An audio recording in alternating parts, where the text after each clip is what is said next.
So, Si Papa. Diba? Mama.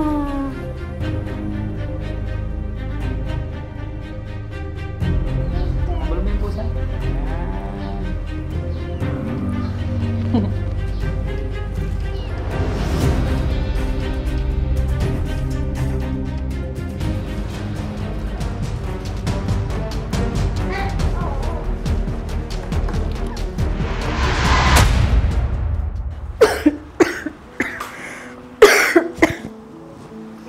Ang hirap naman ng ganito. Ang kailangan mo yung asawa mo pero nasa malayo.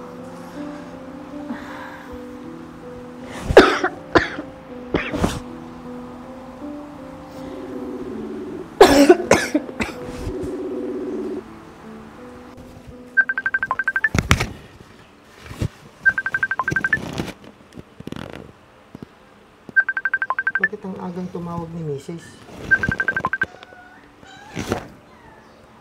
Hello, mahal. Hello, mahal. Oh, parang may sakit kaya yata, mahal. Oo, mahal. May-stress na siguro ako. Dahil ilang taong ka nang hindi umuwi. Simula na pagkatapos nating ikasal, umalis ka na. Mahal, alam mo naman, di ba? Gusto ko, bago tayo magkaanak, maayos na lahat sa atin. Eh, paano naman tayo magkakaanak? Hindi ka naman umuwi. Wala ka na yatang balak umuwi dito eh. Huwag naman ganyan yung iniisip mo. Para din naman sa atin to eh. Kahit pala alam mong magkakasakit na ako, hindi mo pa rin maisipang umuwi. Parang wala ka na yatang balak akong uwian eh. Siguro, may iba ka na dyan. Uuwi ka lang ba? Kung kailan mo gusto? Paano naman ako, mahal? Mahal, kunting tiis na lang. Total, nakapatayo na tayo ng sarili nating bahay. Mag-iipon pa ako para sa kinabukasan ng magiging anak natin. Di ba? Mas maganda yung ganun bago ako umuwi.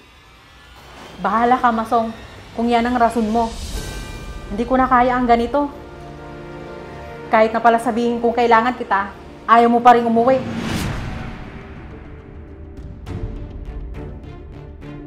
Mahal,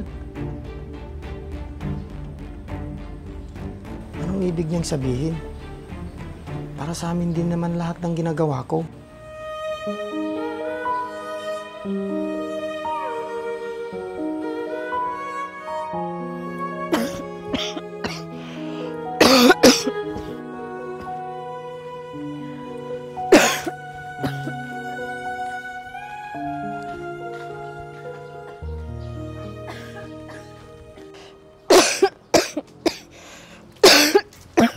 O Layla, may sakit ka ata. Bakit hindi ka magpa-check up? Oo, JR. Kahit gusto ko magpa-doktor, kaso wala akong kasama. Nahihilo rin kasi ako. Sige, sasamahan na lang kita kung gusto mo. Naku, baka may iba ka pang pupuntahan.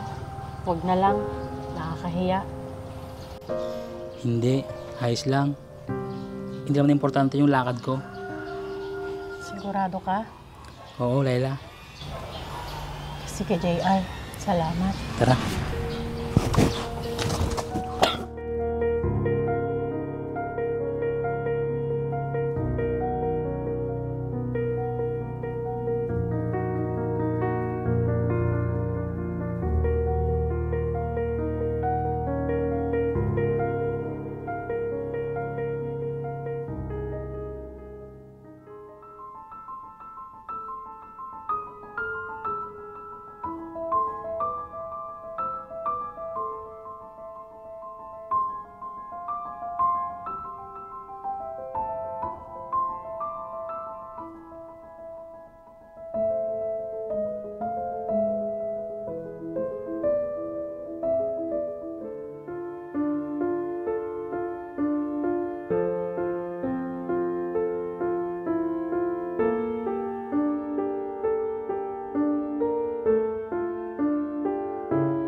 Yan Tingnan eh. ko.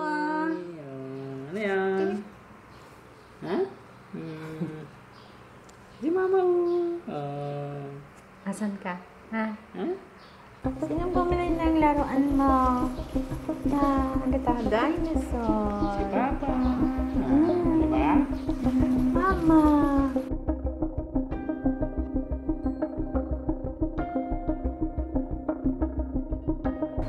Habol mo yung pusa.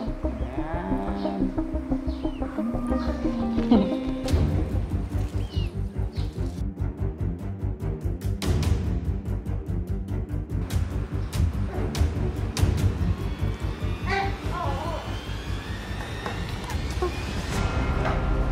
Layla,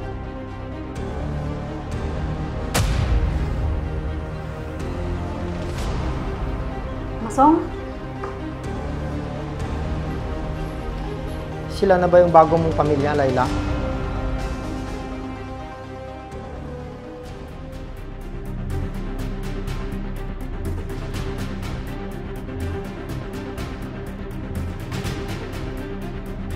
Oo, Masong. Yung mga panahong pinapauwi kita at kailangan kita.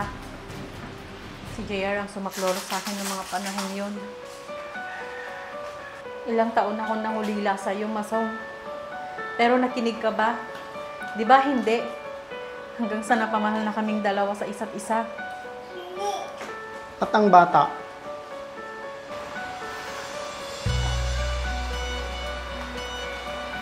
Anak namin siya ni JR.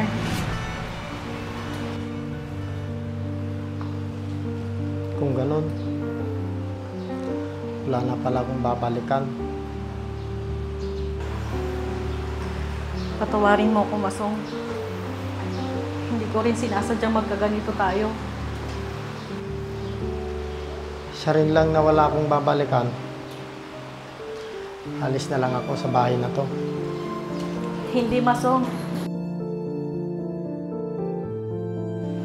Kung may aalis man dito, kami yon. Sa itong bahay na to. Patawarin mo sana kami, Masong. Tara na, JR.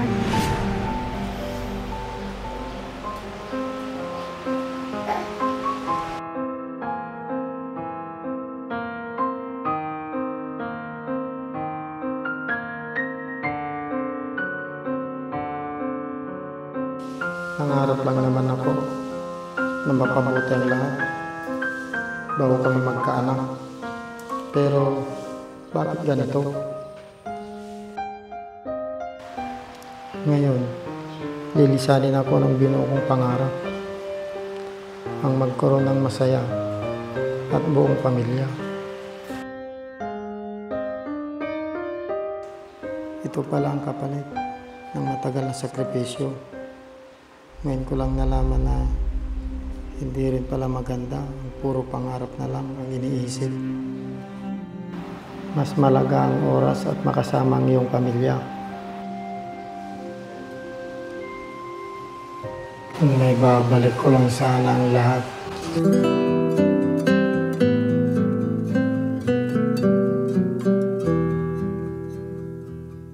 Sobrang bula!